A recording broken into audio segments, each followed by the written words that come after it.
together at Baldwin Wallace. We traveled together to Boston for Baldwin Wallace's first participation in the Model United Nations program. This was an exciting opportunity for me personally, flying on an airplane, staying at a hotel without my parents. But it was also exciting as a student, learning to navigate through a governmental bureaucracy, even if it was just pretend. Charlie encouraged us to be bold, to think big, to enjoy the moment, which we certainly did. When our delegation representing Ireland was called upon to speak, Charlie nudged me to speak up in Hungarian, my native tongue, because he was convinced that no one would know that it wasn't Gaelic.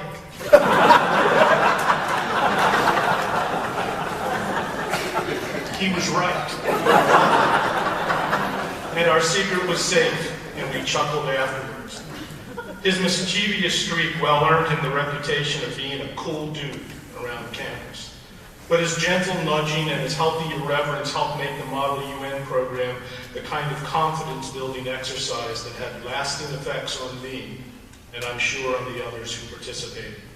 We learned by immersing ourselves in preparing to present the issues, but realizing that the experience could also be fun at the same time.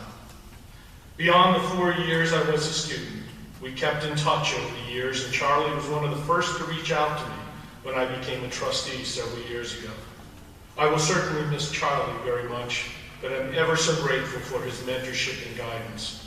My heart goes out to his family and the wide circle of friends and colleagues in the Baldwin Wallace community, who I know will also miss him dearly.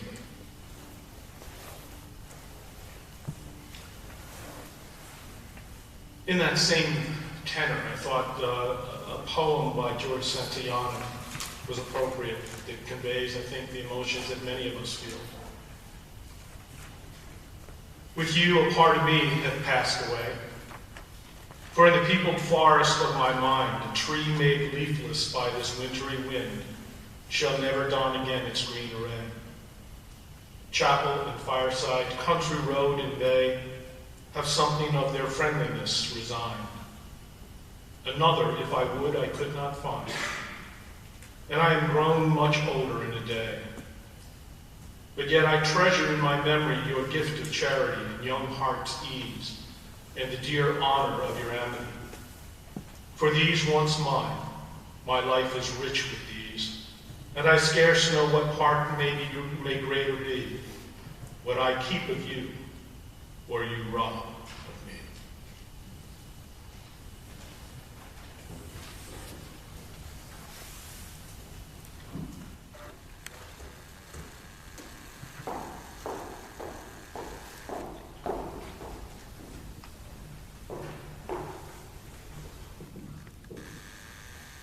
Remembering Charlie seems to me to be a contradiction in terms. In order to remember someone, you have to first forget them. And it's impossible to forget Charlie. Having spent 30 years of my life in his presence, I have internalized many of his ways of thinking. And as you do with your parents, I can sometimes find myself saying things and saying, oh my gosh, there's Charlie again. But when I think of Charlie, and I suspect each of us will think of him in different ways, given the unique ways in which he related to each of us, three images come to mind. The first is Charlie, the professor. He was an incredible teacher and role model, and I witnessed that each and every day. His love of politics was his key to the world and how it works. His belief in law as a civilizing instrument to help to deal with human excess was part of his creed in living, and his devotion to the liberal arts as a means to avoid over-specialization was something that he talked about all the time. He demanded excellence from his students, and usually he got it. Sometimes he miscued the unwary student, wearing a pantsuit in class as he often did. But students ignored him at his peril. They soon found out how demanding he was, with his constant questioning and probing and looking for the truth. His door was always open.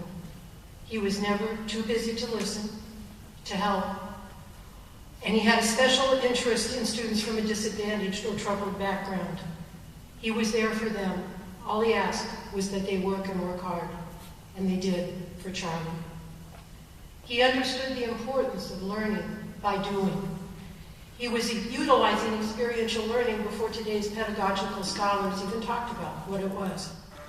I know when I came to BW for my first interview, I was very attracted by the fact that the Model UN program, which he had started, was up and running and very active. I just finished a PhD at Columbia, and for them, simulations were new, but not for Charlie. He was doing them already and had been for some time.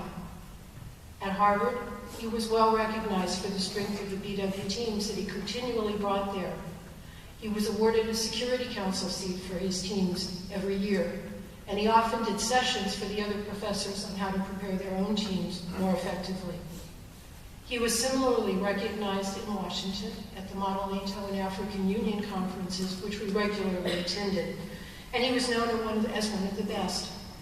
At an alumni reception in 2001, over 75 former team members of Charlie's came to a reception for him where Dr. Michael Nwanza of Howard University awarded Charlie a plaque for his continuing years of service and the efforts that he had extended on behalf of the model simulations. Charlie was also well known and had a major impact on students in his Freedom Road study off campus, which he organized, traveled, planned, contacted, networked, and worked arduously on in advance to bring home to the students the importance of that unique period in history by visiting and recreating the travels of the civil rights freedom riders. Charlie was also a scholar and an intellect. He was the quintessential student. He wore his Phi Beta Kappa key often and proudly. He read voraciously everything he could find, anything he could find. And each new Model UN assignment was a country to be mastered, to learn everything about it, its leaders, its history, its politics, its culture. He knew everything.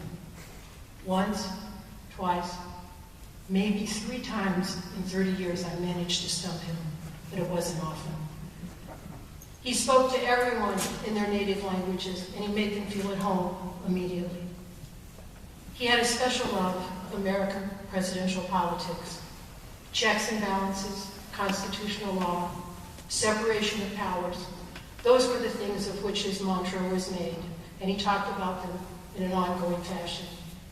He also was enamored of geography, maps, spatial relationships. He loved exploration, geopolitical and military strategy.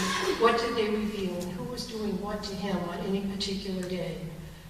And he loved to tell people how he had a course in political geography from Saul Cohen, one of the experts in the field. He lived the life of the mind, and his quest for knowledge was enduring. It was a way for him to deal with human nature and some of the shortcomings that he saw.